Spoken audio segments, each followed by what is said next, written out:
Y muy bienvenido o bienvenida a esta nueva clase del curso de Geoestadística aplicada a la estimación de recursos minerales, en donde hoy vamos a ver algo un tanto distinto, ya que se va a describir un caso de estudio de un depósito de cobre y oro en una serie de etapas que van a partir del análisis exploratorio de datos en adelante. Martín. Sí, muchas gracias. Sí, quiero sobre todo destacar que esta parte, la ayuda fundamental, el trabajo fundamental, el esfuerzo fue desarrollado por Huon Le Ban y lo hemos hecho usando las herramientas estadísticas que hemos desarrollado en R, ¿ok? Que pretendemos también compartirla y compartir el caso, todo el detalle. Tiene mucho más el análisis, ¿no? Todo tiene mucho más detalle y está organizado precisamente por estas secciones que vamos a irle mostrando y que siguen la metodología que hemos estado a lo largo del curso presentando, ¿no? Entonces es importante eso.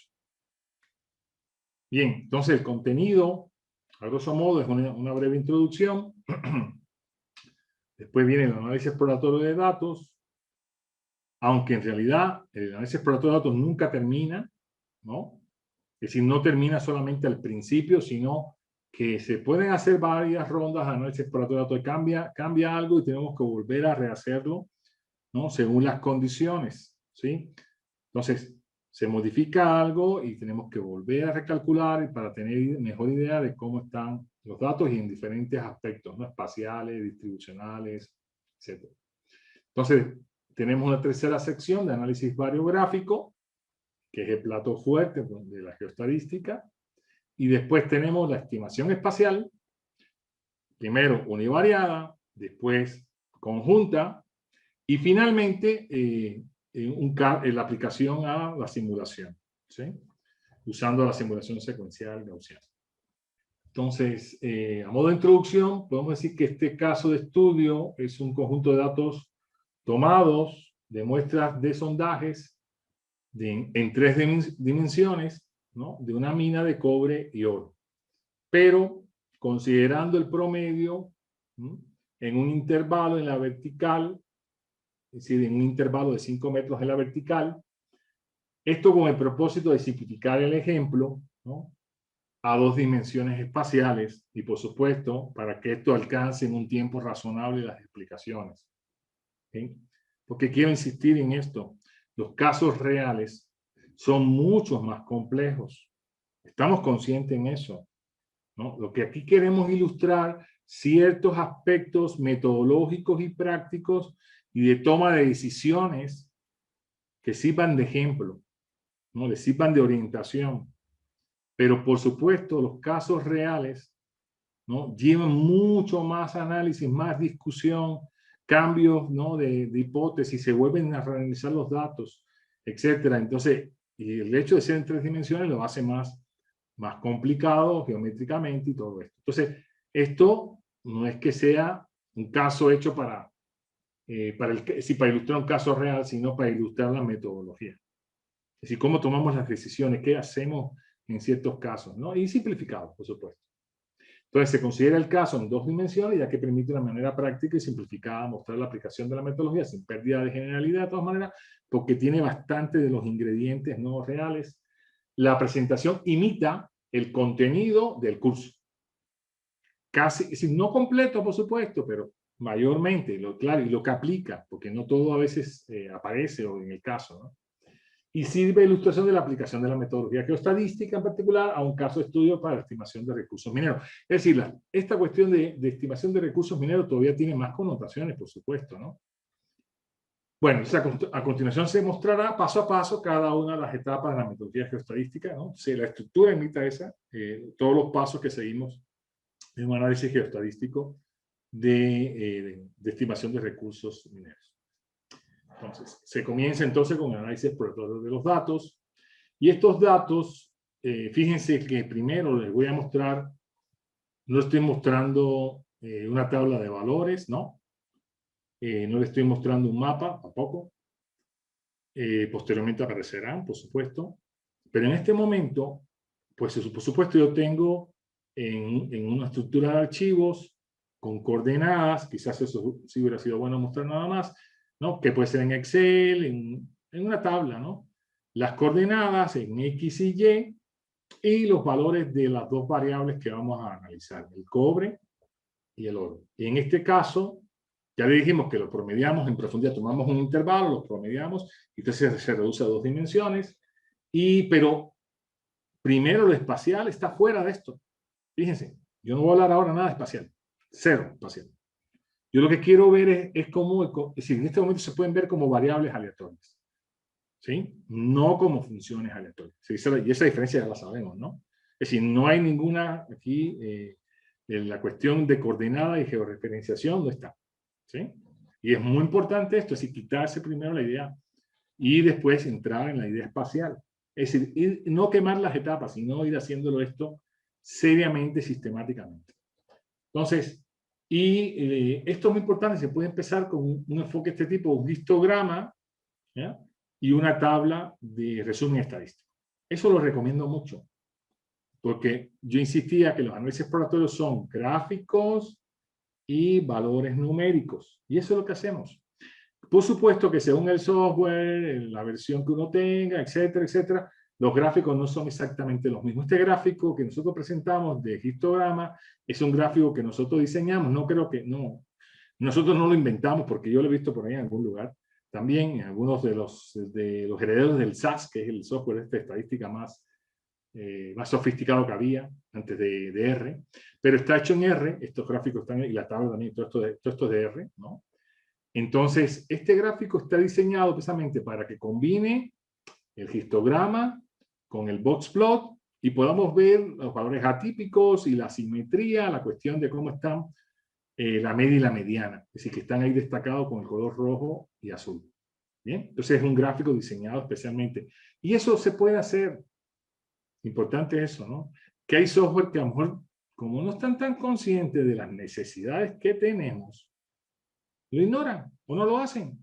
Consideran, quizás te dan un histograma y ya. Y se acuerdan que el histograma tiene su truco también, es decir, su receta, su maña, ¿no? Que no podemos hacer cualquier histograma, ¿no? Para que tengan una idea mejor de una mejor representación, es importante tomar en cuenta la cantidad de columnas o intervalos del histograma, ¿no? Entonces, en este caso, ¿cuántos datos tenemos? 347. En realidad, aquí estrictamente no consideramos la regla esta de la raíz cuadrada, pero sí usamos una cantidad significativa. Es decir, aproximadamente ¿cuántos fueron los que usaron, Juan? ¿Cuántos intervalos? Creo 20, creo 20. 20 intervalos, ok.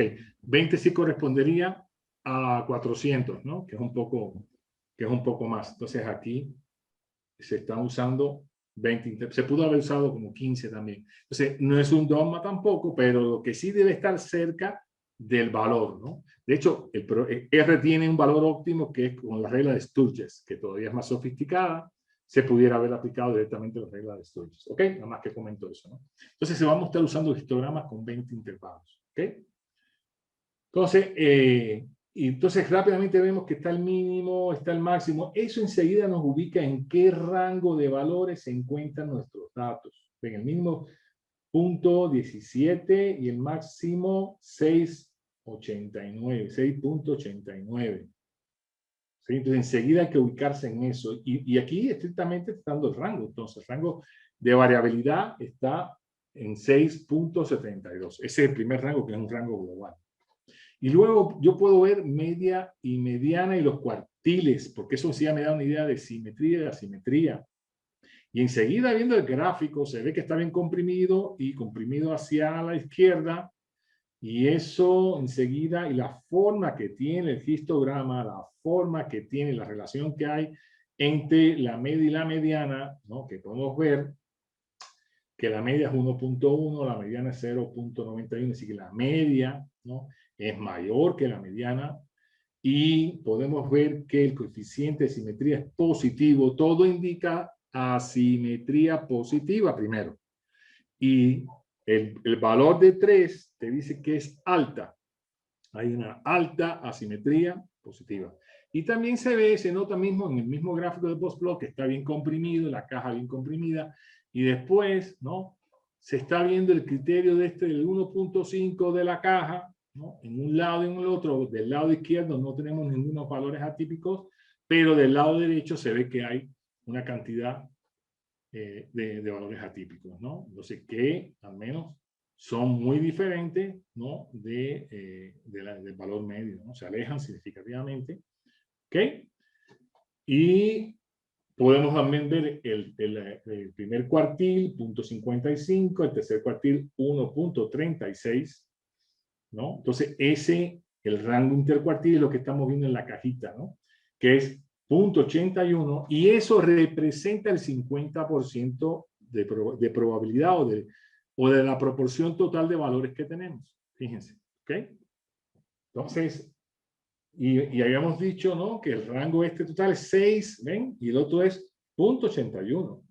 Entonces, en realidad, esa dispersión tan grande no es tan real. Están más concentrados los datos en este rango, ¿sí? En un rango mucho menor de variabilidad. Pero por eso, entonces, la varianza está también artificialmente, es decir, el valor medio, debido a la fuerte asimetría, no es muy representativo. Y la varianza tampoco, porque esa dispersión está afectada también por los valores atípicos, ¿sí? Si no estuvieran allí, pues sería mucho menos la varianza.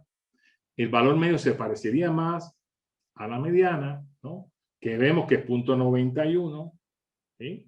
Entonces, y con una dispersión de 0.81, que es el rango intercuartil, entonces por ahí, ¿ven? Está mucho más cercano, ¿no? Le podemos sumar, ¿no? Es decir, la mitad de eso más o menos, y te da una idea, ¿no? ¿Ok? La desviación estándar es 0.87, bueno, esa sí, mira, esa es más comparable con el rango intercuartil en este caso, ¿no? Es decir, que la desviación estándar, a pesar de todo, no debe estar tan mal, ¿no? Aunque debe ser menor, ¿no? Como ya estamos sacando la raíz cuadrada, ¿no? Entonces, nos puede dar una idea mejor, ¿no? De la dispersión. Y la simetría ya dijimos, altamente asimétrica, ¿no? En el gráfico nuestro, es decir, los gráficos de histogramas se pueden hacer como frecuencia de conteo o por cientos, ¿no? En este caso, es decir, tenemos por un lado, ¿no? El por ciento, ¿no? Y el otro lado el conteo, ¿no? Entonces, o más bien es conteo, ¿no? Lo que tenemos solamente es conteo puro, ¿no?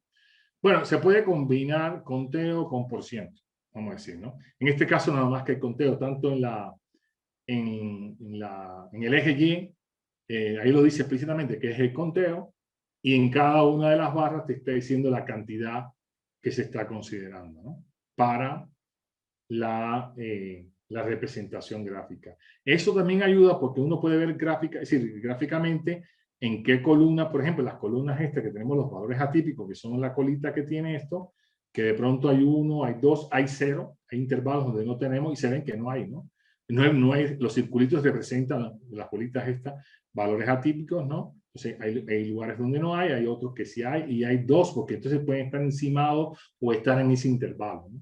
Varios, ¿no? En un intervalo. Y así, ¿no? Tenemos idea, ¿no? ¿Ok? Ok. Bien. Entonces, una de las primeras cosas que se hacen es excluir temporalmente, no eliminar, no desaparecer, ¿no?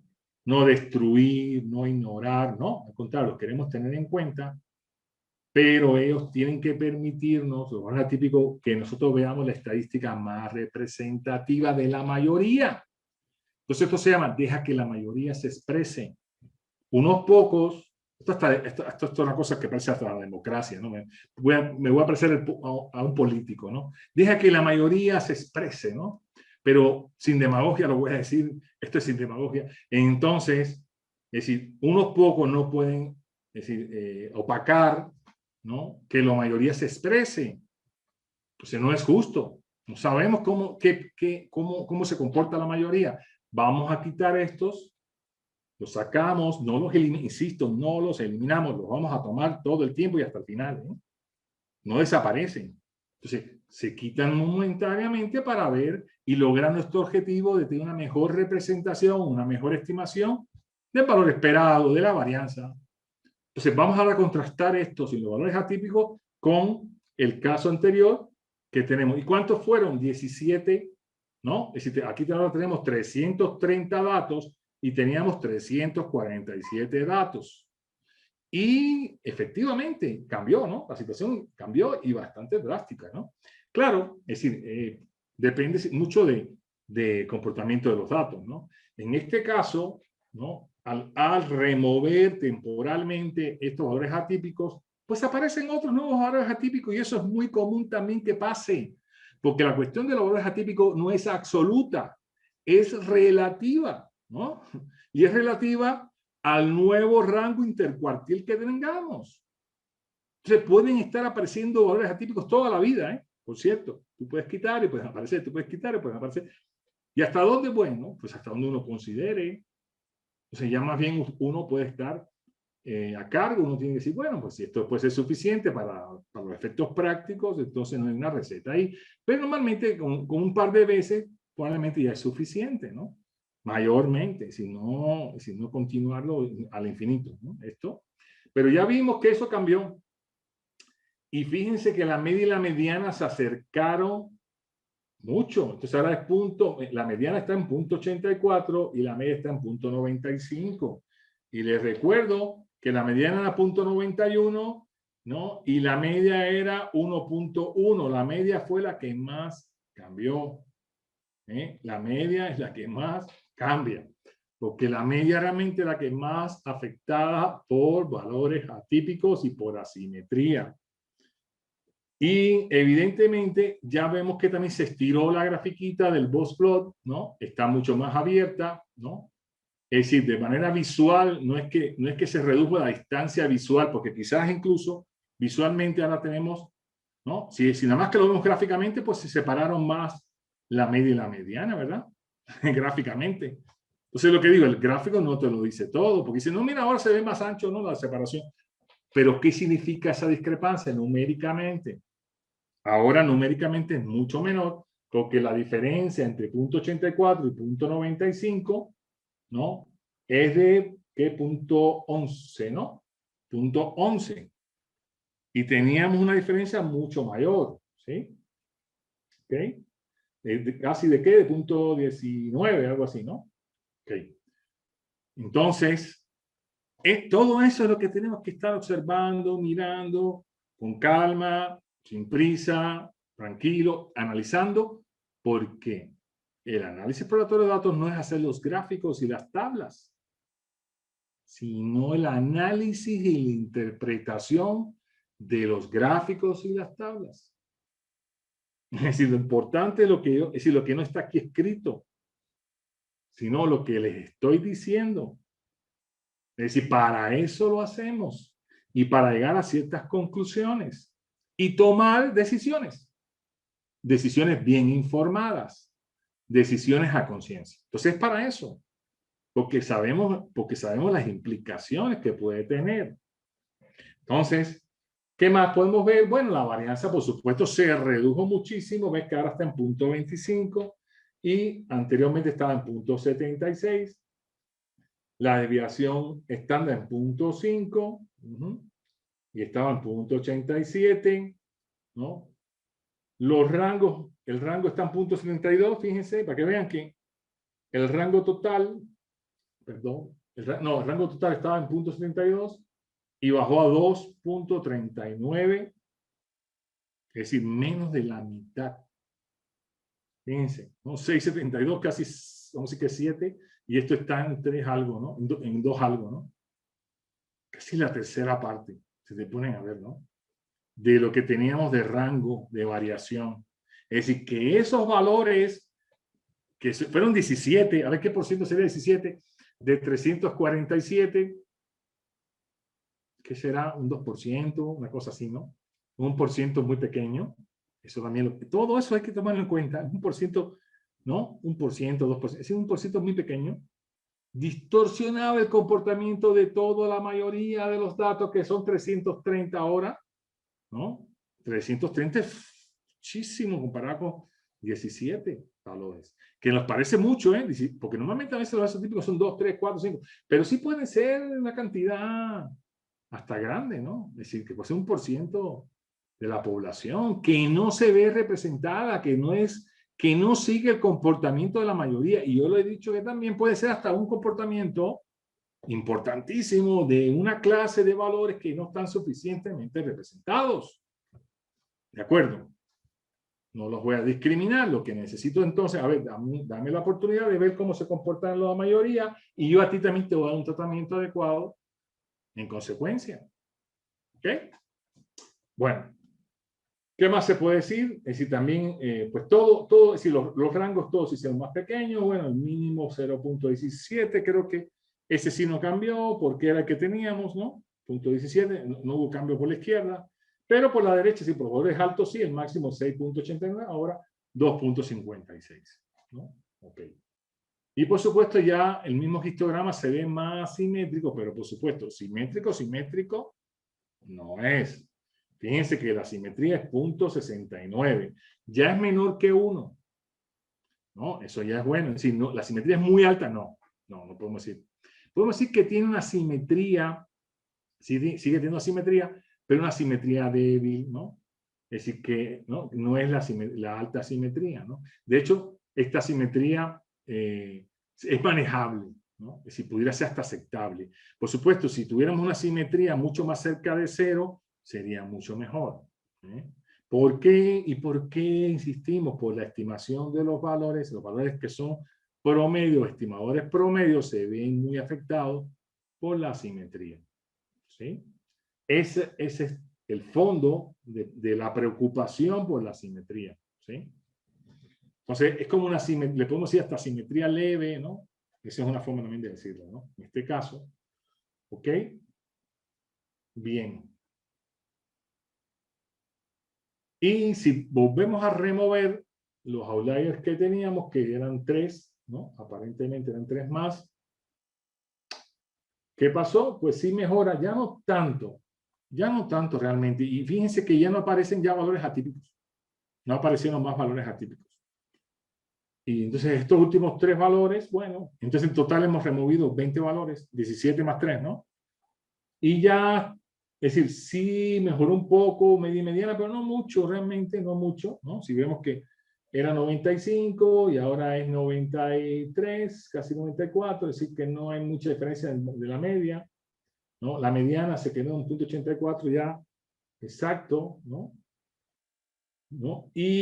Pero la mayoría de los estadígrafos casi permanecen igual. La simetría bajó un poco, por supuesto, a 0.59, pero eso es casi 0.6 y estaban casi 0.7, ¿no? Estaban casi 0.7, ahora están 0.6, ¿no? Prácticamente, ¿no? Ok, es un poco más simétrico, eso está bien, es decir, hasta ahora me parece bien, ¿no? Ahora que este sea mis datos ideales, pues no estoy muy seguro. ¿Hay otras opciones? Sí, hay las opciones de transformar. Y vamos a probarla, porque no pierdo nada probando. ¿Sí? Entonces, ¿en qué sentido? Yo tengo que transformar, ver opciones de transformaciones que quizás, sopesándolas, conviene más aplicarla, ¿no? Que remover valores atípicos para mejorar la asimetría. ¿Sí?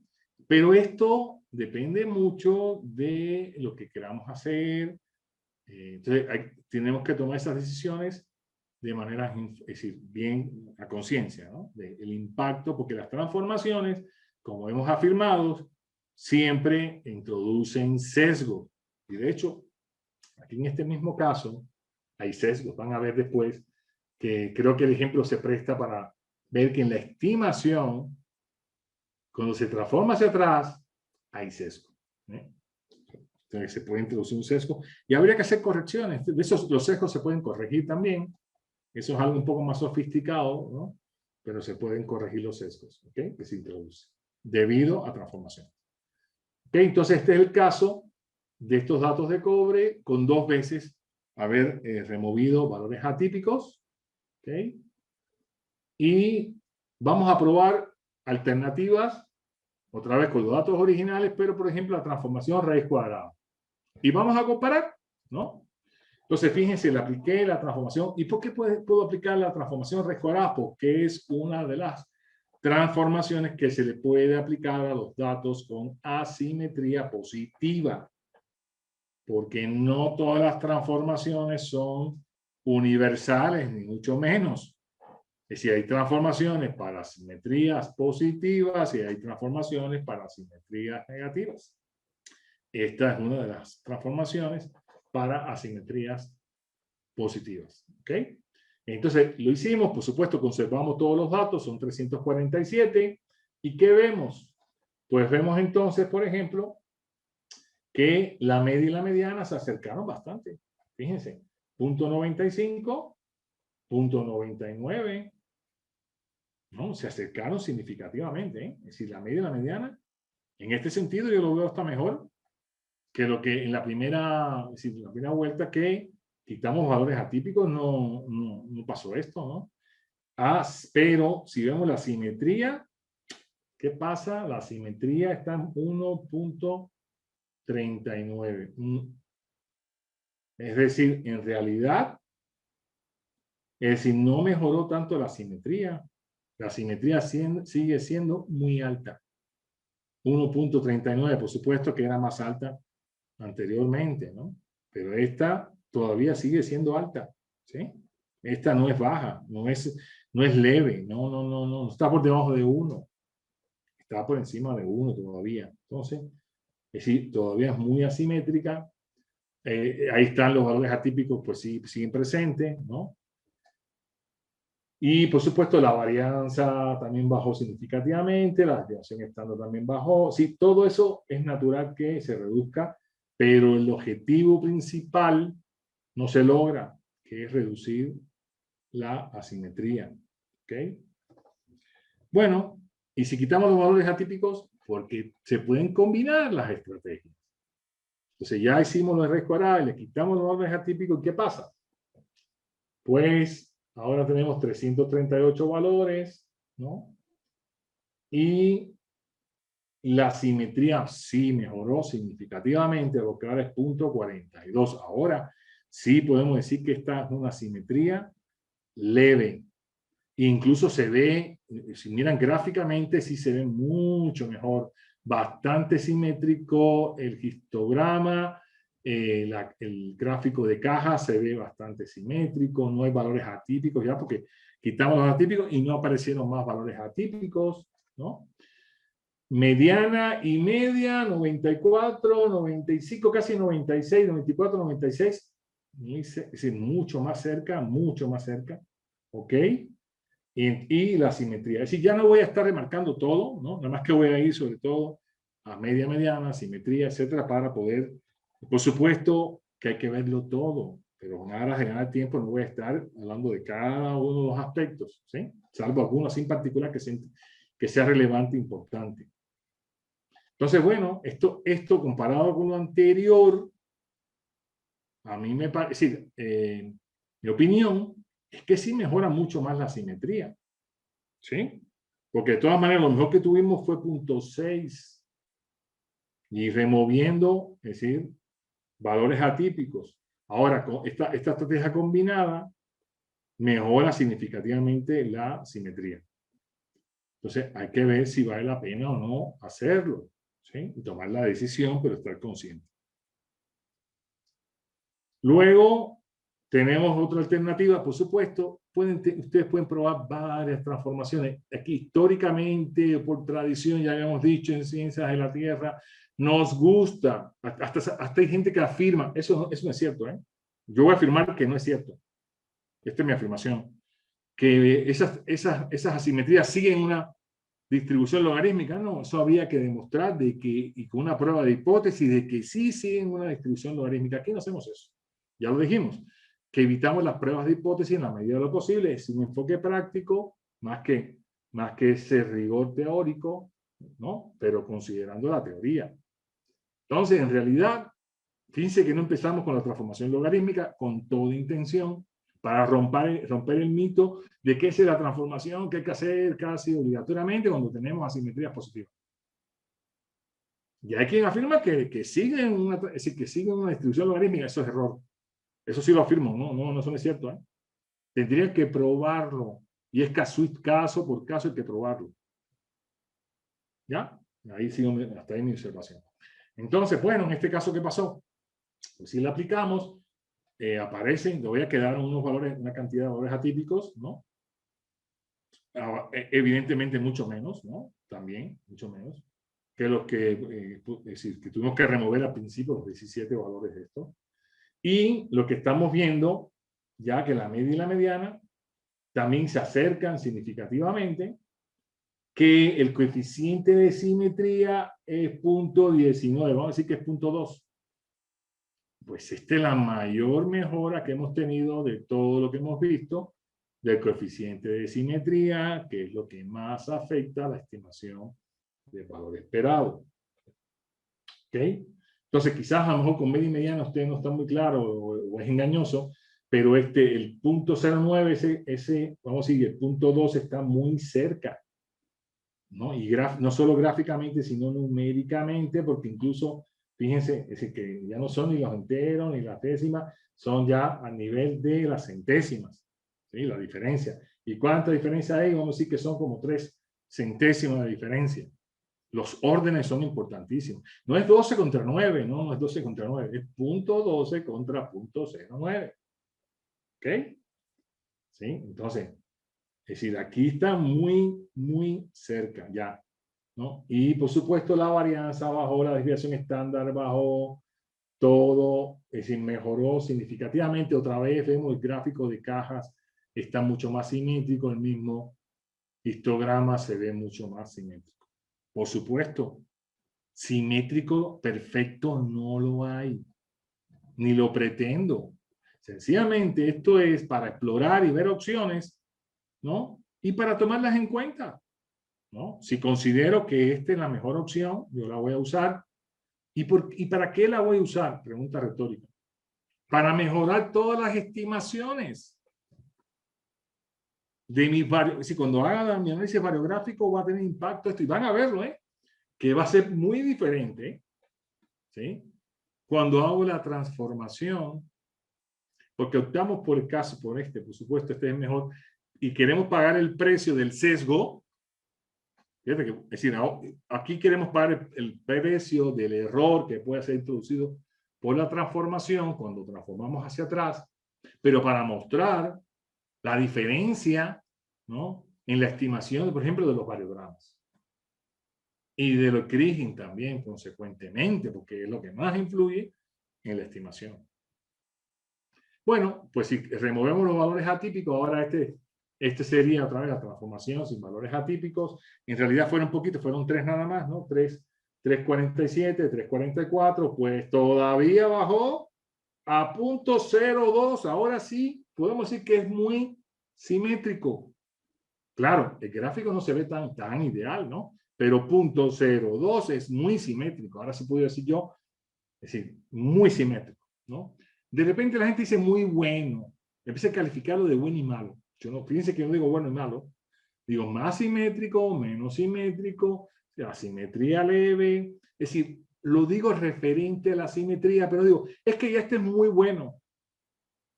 Bueno, es muy bueno en el sentido de que es ya muy simétrico, eso sí, muy simétrico. ¿Eso es bueno para qué? Bueno, bueno para algunas cosas puede ser bueno, pero otras cosas no es tan bueno, ¿no? Pero decir bueno o malo no es bueno.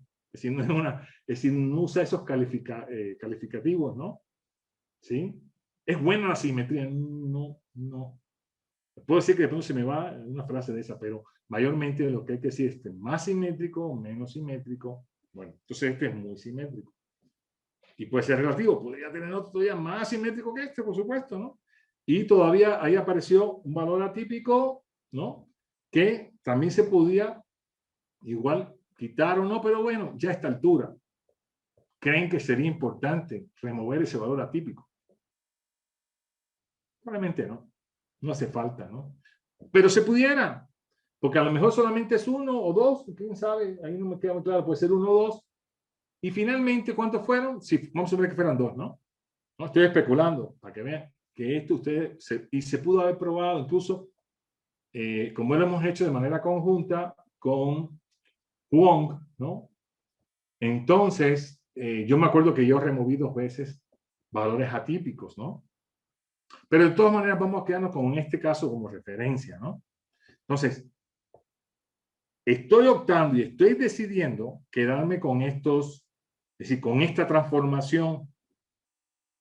Es decir, me parece que es la mejor opción para hacer los análisis de estimaciones de propiedades. Es decir, cualquier estimador promedio, y para eso lo quiero, no por otra cosa. Para los estimadores promedio lo quiero.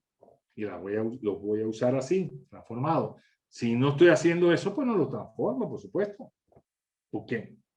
Ni le quito valores atípicos ni nada, ¿no? Entonces, esto es muy importante, lo estoy repitiendo para que no haya duda. Entonces, cuando hablemos de datos transformados, me voy a referir a estos datos transformados con la... Esto a lo mejor ya no digo logaritmo, pero la primera vez quizás lo digo, pero se extiende que es con la transformación logarítmica. ¿Ok? Bien. Pero se pudo haber quitado otros más valores y eso, y ahí quizás ya no es significativo, pero tampoco es quitar por quitar. ¿Ven? Entonces no es problema tampoco, pero lo pueden, pero por curiosidad uno lo haría incluso. Digo, bueno, déjame quitar a ver qué pasa y todavía mejora. Y a veces quitamos y no mejora. Puede ser que hasta empeore. Es decir, pero hay que hacerlo. Es decir, una cosa es que yo lo diga, otra cosa es verlo. Se pudo haber quitado ese valor o esos par de valores y a lo mejor la simetría empeora, no mejora. No obligatoriamente va a mejorar. ¿Sí? Bien. Ok, esa observación es importante. Bueno, pues lo mismo la tenemos para el oro. Yo me voy más rapidito ahora con el oro porque es la misma historia. Entonces se ve muy fuerte asimetría, 3.5, ¿no? Están concentradísimos los datos ahí. Se ve todavía más asimétrico, aparentemente, o bueno, similar al cobre. Tenemos la misma cantidad de datos. En este caso, este ejemplo, tenemos los mismos puntos, aunque no estamos viendo eso, y la misma cantidad de datos que son 347. ¿Sí? Exactamente lo mismo. ¿Okay? ¿Y qué hacemos? Pues hacemos igual que en el caso anterior, removemos valores atípicos, aparecen más valores atípicos, se redujo la simetría 1.5 ahora, bueno, sí se redujo bastante, ¿no? Pero sigue siendo bastante asimétrico. Se le vuelve a quitar una segunda vuelta de valores atípicos, sigue habiendo valores atípicos y ahora es 1.35. Por ahí no va esto, ¿verdad? Puede seguir quitando. ¿Qué hicimos? Raíz cuadrada, pues sí se redujo otra vez 1.6, quitamos valores atípicos, aparecen valores atípicos del otro lado, y ahora es -1, ahora se vuelve asimetría negativa. No resolvimos mucho porque ahora la asimetría es negativa y es 1.24. Claro, es mejor que 1.6, pero no es buena, ¿no? Es decir, no es una simetría, es decir, leve, al menos, que sería aceptable, ¿no? Por debajo de 1, ¿sí? Entonces, hasta ahora esta es la mejor que hemos podido obtener. Y tenemos entonces, otra vez, los logaritmos, aplicar la transformación logarítmica y quitar valores atípicos, y logramos una simetría negativa, pero baja, es decir, de 0.35. Es decir, que es mejor que las anteriores, ¿no? Que todas las anteriores. Y esta va a ser, ¿no? La de referencia, ¿no? Es decir, le quitamos aquí otra vuelta de valores atípicos y todavía mejoramos un poco más, menos 0.29. Entonces, esta sí va a ser la de referencia. Me adelanté, ¿no? Entonces, menos, es decir, que eso es más o menos menos puntos. Realmente no hace tanta diferencia, ¿eh? Hago esta observación. Es decir, pero era lo que yo comentaba hace un rato. Es decir, a ver, y si quitamos el otro, a ver qué pasa, ¿no? Y entonces, de aquí a acá, pues quitamos nada más que un valor atípico, ¿no? De 3.28, perdón, de 328 valores, ¿no? Tenemos un valor atípico, ¿no? Por la izquierda, y lo quitamos, pues sí, mejora un poco, pero realmente ya ahí no hay una diferencia importante. ¿Ven? Que era lo que yo estaba comentando anteriormente, ¿no? ¿Sí? Entonces ya llega un momento en que realmente quitar valores atípicos no va a mejorar las cosas, ¿no? Pero está bien, entonces vamos, digamos que este otra vez es nuestro caso de referencia, ¿no? Con 327 datos, ¿no? Y puedo hacer la observación de que en el caso de fíjense, del cobre son 344 datos, ¿no? Es decir, los valores de referencia, es decir, que ya transformados obtuvimos una simetría muy baja, y en el otro caso son 327. No son los mismos. Es decir, pueden ser que haya un grupo común, puede ser, pero no obligatoriamente. Yo no lo estoy ligando todavía. Cuando llegue el análisis bivariado, estaré pensando en eso. Por ahora no. Por ahora ni me preocupo. Nada más que estoy remarcando, porque probablemente estén pensando eso. Oye, seguro, y esto, y por qué hay unos datos. No, no, no. Son como dos muestras de dos variables, para mí completamente independientes, que las estoy manejando, aunque yo sé que hay una relación entre ellas y vamos a ver cuál es y todo eso, ¿no? Pero no me adelanto. Y vamos entonces al análisis bivariado. Y como habíamos ya visto en las explicaciones de análisis exploratorio de datos, lo primero que tenemos que ver es la dependencia. ¿Y cómo se mide dependencia? Pues hay varios medidores de dependencia, que también a veces decimos de correlación, ¿no? Yo prefiero decir dependencia. La idea es más general que correlación. Entonces, si hay una correlación, dice relación conjunta. ¿Sí? Correlación en la relación conjunta. Entonces, hay una palabra que creo que es mejor, que no es exactamente, pero es dependencia. O sea, aquí la dependencia, usamos el coeficiente de Spearman, el de Kendall y el Pearson. ¿Y por qué? Porque ya yo les he advertido, ¿no? Y que tengan cuidado, porque Pearson es traicionero. Pearson te engaña. Pearson es espurio. ¿Cuándo? Cuando la dependencia no es lineal. Porque Pearson sí es auténtico, sí te da valores representativos cuando realmente tenemos dependencia lineal, pero es que a veces a priori no sabemos.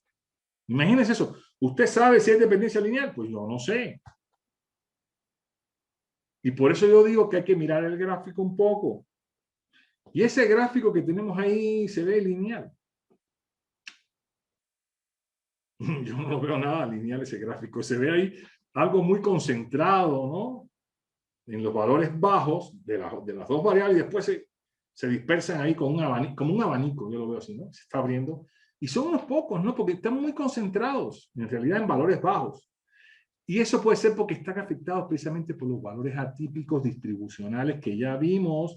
Y evidentemente este gráfico, que otra vez es un gráfico diseñado por nosotros, no creo que nosotros seamos creadores de este tipo de gráfico, pero si se ven, integra entonces los histogramas que ya vimos con los box plots que ya vimos, porque los box plots marcan los valores atípicos, con el scatter plot o el diagrama de dispersión. Mayormente la gente lo que ve nada más que solamente el diagrama de dispersión, si bien te va, ¿no? En el mejor de los casos, digamos, ¿no? Y no está viendo todo eso. Y más aún estamos poniendo entonces estas medidas de dependencia. Entonces, no quiere decir que este sea lo perfecto, lo ideal. ¿Quién sabe? Es decir, pero lo que hay que es decir, combinarlo y ver los números. Y ahora vamos a ver entonces los números. Vemos que Pearson dice que es 0.81. 0.81 suena alto, ¿no? Porque si es 1 es el máximo, ¿verdad? 0.81 suena. Pero ¿qué dijimos? Que si la forma de la dependencia no se ve lineal, no le creas. Si será tan alta la dependencia lineal allí, no le creo. Sin embargo, Spearman y Kendall dicen cosas diferentes, ¿no? Kendall dice vamos a decir que es casi 0.6 y Spearman 0.77. Por supuesto, ellos miden cosas un poco diferentes. De hecho, son más robustos. Es decir, ellos sí te dan mucha mejor información de la dependencia. No hablan, ellos no tienen que ver con dependencia lineal, ojo con eso, sino grado de dependencia. Entonces, sí dicen que hay, esos todos están diciendo que sí hay dependencia, que hay una dependencia importante, también están diciendo. Pero no afirman que haya dependencia lineal para nada. No. No dicen eso nunca. Ni aquí ni nunca. Pero sí están diciendo, si son bajos, es que hay pobre dependencia. Si son relativamente altos, Es decir, el punto 77 de Spearman es muy bueno. Es decir, que sí hay dependencia. Y eso es importante en este caso. Porque esa dependencia la vamos a explotar después. ¿Sí? En lo sucesivo, ¿no? Bien. Pero esto es sin transformar los datos, sin hacer nada, ¿no? Bueno, ¿qué tal? ¿No? Si hacemos, antes de hacer más nada, hacer una regresión, de todas maneras, para ilustrar directamente con los datos sin transformar, hacemos una regresión. Y la que hacemos aquí siempre es la regresión lineal. Claro que se podría hacer otro tipo de regresión también, si se quería. Nosotros en el curso nada más que vemos regresión lineal. Y hacemos la regresión lineal, entonces, de el oro con respecto al cobre. Así que la variable dependiente es el oro con respecto al cobre, ¿no? ¿Okay? Entonces, esto todo es sin transformar, ¿no? Sin hacer ninguna transformación. Y vemos otra vez, Pearson es el mismo, por supuesto. Y el coeficiente de determinación es 0.67. Ya no se ve tan bueno, ¿verdad? Porque el coeficiente de determinación, aunque está relacionado con Pearson, ya no se ve tan bueno, es 0.67. Ya, es decir, ahora ven cómo cambió un poco la perspectiva. Entonces, no es tan bueno. ¿Esa dependencia lineal será lineal? Parece que no. ¿Ok? Y por supuesto, aquí tenemos la pendiente, el intersecto, todo eso se conoce. Ahora, para que sea regresión y la regresión sea válida, ¿qué hay que hacer? El análisis de los residuos. Y en eso también nos detuvimos bastante. Entonces, nada más que para ilustrar esto, entonces, ¿qué mostramos? Cómo se deben comportar. ¿Y los residuos cómo deben ser? Normales. Aquí sí tienen que ser normales. Con media cero, varianza pequeña, no correlacionados, ¿no? Casi independiente. ¿Ok? Todo esto. Entonces, sí. Entonces, y no es absoluto, otra vez es relativo. Y aquí sí se puede hacer una prueba de hipótesis. Sí tenemos todo eso implementado. Aquí sí aplica una prueba, porque cuando aplique y sea conveniente, sí podemos echar mano a las pruebas de hipótesis en estadística. Eso no es que sea algo exótico, eso es algo muy común. Y hay varias, como por lo menos hay 3 muy buenas, ¿no? Que se pueden aplicar con Kolmogorov-Charman, ¿no?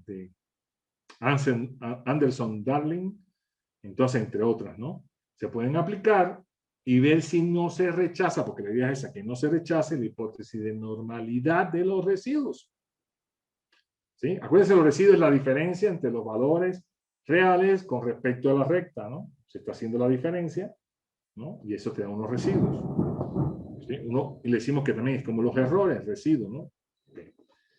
Bien. Entonces podemos ver que la media, pues sí, es 0.00 algo, pero eso, que sea baja la media, eso no garantiza tampoco. Es decir, la media no es muy alta, es decir, es bastante cercana a 0. La desviación estándar en 5, bueno, no es tampoco tan alta, ¿no? Tampoco. Pero miren la simetría. 1.56. Ya de entrada esa simetría te está diciendo que esto no tiene que ver nada con lo normal. Y la media y la mediana sí son diferentes. Claro, aquí diríamos, bueno, no es tanto, ¿no? Es decir, ya la mediana, que es más robusta siempre, no es tan cero, de veces, ojo, cero, queremos que sea cero. Y aquí hay una diferencia de al menos 2 órdenes de magnitud. Es decir, porque lo importante es insistir en lo relativo. Aquí no es en absoluto, sino en lo relativo, ¿no? ¿Sí? Este número es mucho más grande que este número, otra vez, ¿sí? Es decir, el punto 0,257 es casi 3 órdenes mayor que el punto 004 y es más robusto porque hay asimetría. Y hay alta asimetría. Entonces, sin haber hecho la prueba de hipótesis, yo digo esto está rechazado, que no es normal. Se rechaza. Yo estoy seguro, eso estoy convencido. Si hacemos la prueba, está rechazado. A pesar de que los grafiquitos no se ven tan mal. Porque ven, tenemos de todas maneras aquí un conjunto de gráficos. Esto es una combinación también otra vez de gráficos. No es un gráfico, esto es una combinación de gráficos para rápidamente ver esto. Del QQ-plot, de pp-plot, que se deben alinear perfectamente comparado con la distribución normal, más el histograma y más la acumulativa, ¿no? es decir, la distribución de densidad ajustada con media y varianza, la línea roja, tanto en el gráfico de densidad como de la probabilidad acumulada, no es un ajuste de la distribución normal, sino se agarra la media estimada, la varianza estimada y se grafica para comparar con el histograma y con la curva de la distribución de probabilidad acumulativa. Y se ven discrepancias de todas maneras, por supuesto. Se están viendo ahí las discrepancias, ¿no? Es decir, el histograma se le podía haber puesto más, por supuesto, más intervalos, pero ahí no es tanto el asunto de la visual, sino que hasta qué punto es más simétrico, ¿no? Y que está representando la distribución normal. ¿Ok? Entonces, claramente, y los QQ-plot y PP-plot se está viendo que se están desviando bastante. Más lo de la simetría que ya dije. Quizás en este tipo de combinaciones de gráficos hubiera sido bueno, de todas maneras, poner el postplot. ¿Sí? Fíjense, aquí hubiera convenido de todas maneras incluir el postplot, pero como es una combinación y es chiquito, ¿no? Quizás podría ser muy saturado, ¿no? Pero sí, se satura mucho, a veces entonces pierden la visión. Entonces, más o menos lo que queremos es ver que eso más o menos representa una distribución normal o no. ¿Okay? Y tenemos aquí otra vez entonces los residuos. ¿Y qué hacemos? Pues podemos poner los residuos, ¿no?, del oro con respecto al propio oro. Y en ese caso lo que estamos viendo, si deberían ser los residuos ya prácticamente independientes, si la regresión es representativa, los residuos van a ser independientes con respecto a la variable original, ¿no? Y entonces esto es una forma de verlo. Y sí, Spearman y Kendall están diciendo que sí, que es bastante, fíjate que punto. Sin embargo, Pearson dice que no, que todavía hay una buena dependencia. Que punto 57, bueno, que todavía hay cierta dependencia lineal. Siempre y cuando se vea lineal eso. Entonces, ya sabemos que no está cumpliendo lo de normalidad, ¿eh? Ojo, ya lo critiqué, no, normalidad no está cumpliendo, pero de todas maneras aquí esto es medio como contradictorio. Por un lado dice Pearson, lo engaña rápidamente y dice, sí, no, casi 0.6, todavía hay dependencia lineal. Y los otros dicen, no, no, no. Es decir, y no hablan de dependencia, le dicen de dependencia, no, la dependencia ya es pobre. Porque 0.0, algo. La dependencia es pobre. Okay. Tomar en cuenta eso.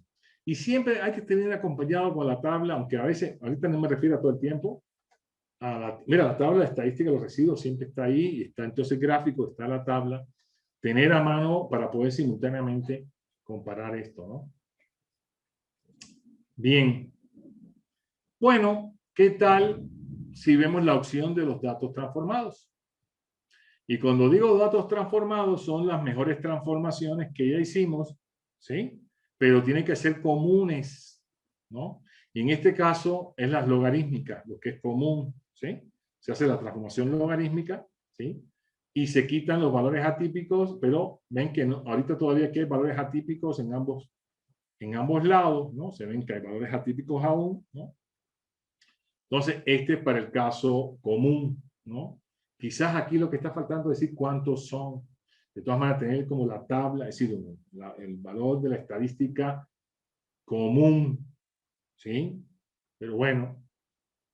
¿Y qué estamos observando? Estamos viendo otra vez las medidas de dependencia. Pearson ya bajó. Se fijan, ¿no? 0.74, ya las expectativas de Pearson bajaron. Y uno diría, pero empeoró la dependencia. No. Pearson estaba diciendo algo incorrecto. Y a eso le llamo espurio, ¿no? Está dando un valor que no es el verdadero. Sin embargo, Kendall y Spearman, ¿qué pasó? A ver, vamos a recordar, ¿no? Se dice que recordar es volver a vivir, ¿no? 0.77, 0.58, ¿no? Eureka. Son los mismos, prácticamente. No se mueven. ¿Y qué le hice? Transformación logarítmica.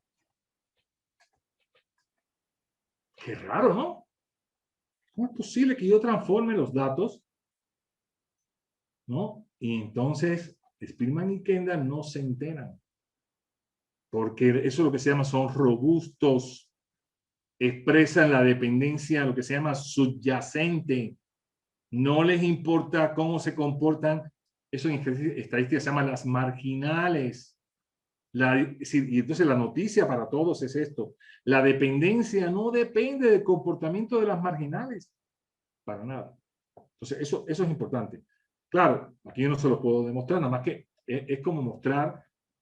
Y eso por eso se usan las cópulas. Las cópulas son las que responden por la dependencia intrínseca. Por lo tanto, le puedo hacer lo que sea a las marginales, que eso no cambia la dependencia siempre y cuando la dependencia intrínseca sea la misma. ¿Sí? Como no estoy haciendo nada, la dependencia intrínseca sigue siendo la misma. O sea, bajo ese tipo de transformaciones, siguen dando el mismo valor. ¿Ok? Pero aquí hay algo más, ¿no? Podemos ver, y bueno, ya está resaltado con toda intención. Quizás lo mejor es primero no ponerlo y después ponerlo, pero bueno. Es decir, hacer una presentación más inteligente, pero ya de principio ya está aquí marcado en rojo. Entonces, de principio ustedes vieron que este grupo bivariado se aleja de la mayoría. Tenemos un grupo aquí bien agrupadito, ¿no? Toda esta masa, ¿no? Por encima del -5 hacia arriba, ¿no? Al menos del logaritmo de la transformación logarítmica del oro hacia arriba, ¿no? Están concentrados, ¿no? Y aquí hay uno intermedio entre ese grupo y otro. Quizás este está en disputa. Está entre un grupo y otro. Pero eso se puede hacer hasta un análisis de agrupamiento. Fíjense, no lo estoy haciendo así, pero se puede hacer y es una forma hasta más inteligente. Si usted tiene dudas, puede hacer un análisis de agrupamiento. Y la hipótesis aquí es que se están viendo dos grupos y este los va a separar y hay varias técnicas en ese agrupamiento. No me voy a meter en eso. Entonces aquí es más sencillo, visualmente lo estoy viendo. Estoy viendo que este grupo se está alejando significativamente de la mayoría. Son valores bajos fundamentalmente.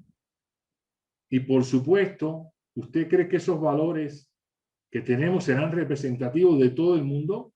No, es una mezcla de ambos, de esos grupos, del grupo grande, ¿no? Y del grupo chiquito. Y en ese sentido, ese grupo chiquito son valores atípicos y que corresponden parcialmente a los valores atípicos distribucionales, ¿no? Por ejemplo, del oro.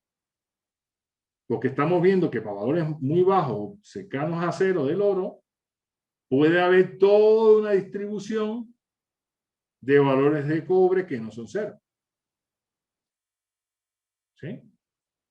Puede ser por error de medición, puede ser, ahí puede haber toda una serie de cosas subyacentes que, bueno, si lo hay, eso hay que tomarlo.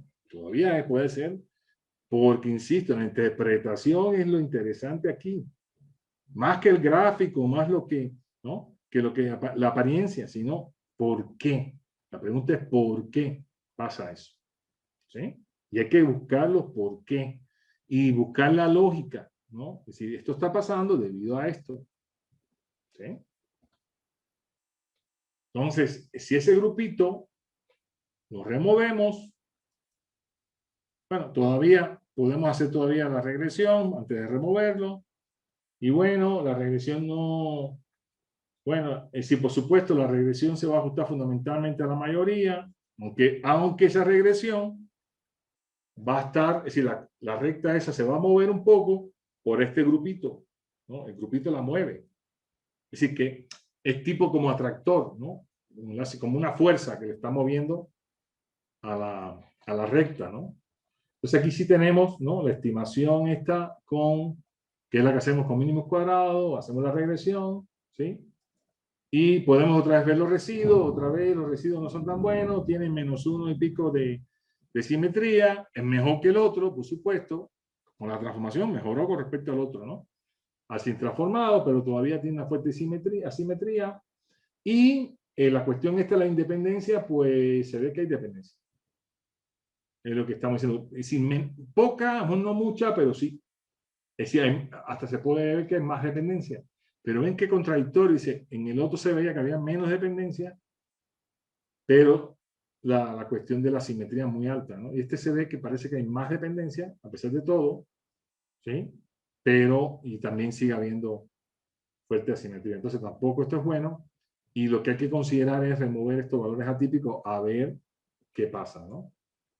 Pues lo hacemos.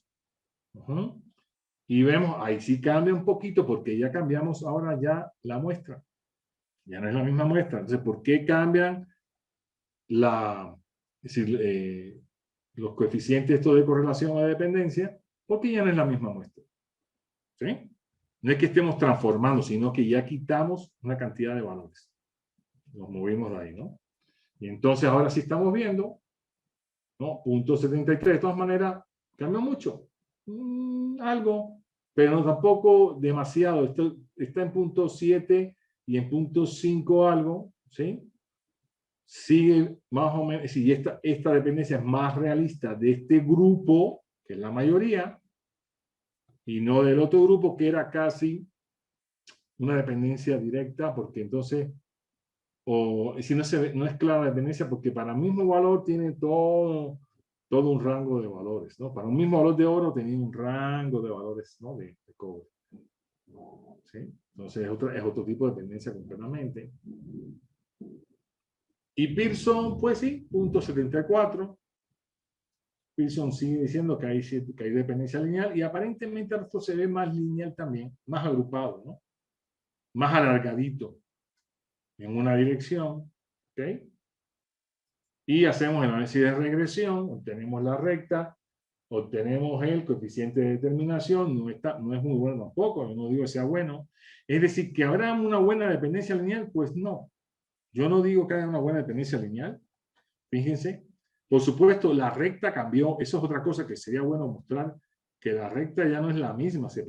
Aparentemente, por ejemplo, la pendiente, es decir, originalmente está en menos 0.24 y ya aquí están en menos 0.14.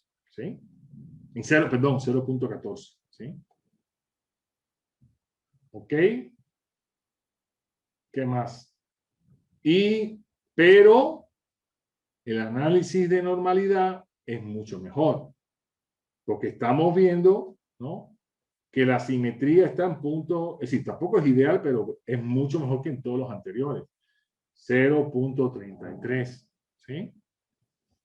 El valor, la media y la mediana están más cerca, no es que estén cerca, pero están más cerca, y valores, bueno, 0 perfectos no son tampoco, no digo eso. Por tanto, decir que es decir, hay cosas mejores, hay cosas peores, no es ideal tampoco.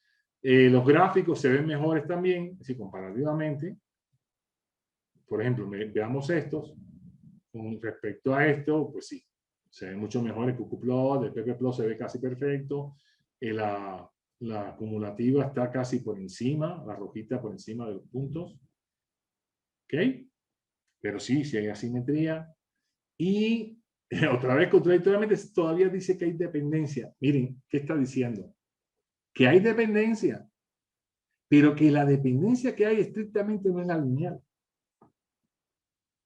Pero como estamos trabajando con dependencia lineal, pues hasta aquí le paramos. ¿Sí? Entonces, ¿qué conclusión yo llego? Hay dependencia, ¿sí? Se modeló la dependencia, pero el problema es que queremos a fuerza que haya dependencia lineal. Sí hay cierta dependencia lineal, pero no es toda la dependencia, por tanto todavía queda dependencia después de la regresión. Lo que le falla es que los residuos sí todavía tienen dependencia. Porque Spearman y Kendall siguen diciendo de que no, aquí hay dependencia.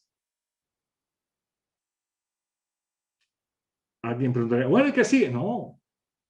Se puede probar otros modelos, pero aquí en el alcance del curso nosotros nos vamos a limitar nada más al análisis de la dependencia lineal, porque nos interesa, pero ya esto vamos a guardarlo ahí para cuando ya si corresponda o regresamos aquí, que lo mejor que logramos fue esto. Los residuos ya son bastante normales. Yo digo que ahí habrá que hacerlo de todas maneras. Es decir, probablemente ya no se rechace la hipótesis de normalidad. O bueno, o digamos, tiene más oportunidad para no rechazar la hipótesis de normalidad del residuo, pero eso no tiene que ver con que la regresión lineal sea la que explique completamente la variabilidad de los datos. Eso es otra cosa, ¿no? ¿Ven? Bien, entonces, pudiera haber otra dependencia más sofisticada que sí explique eso. No obligatoriamente una curva, fíjense, hasta eso. Y es lo que yo digo, la dependencia subyacente es la que está diciendo eso.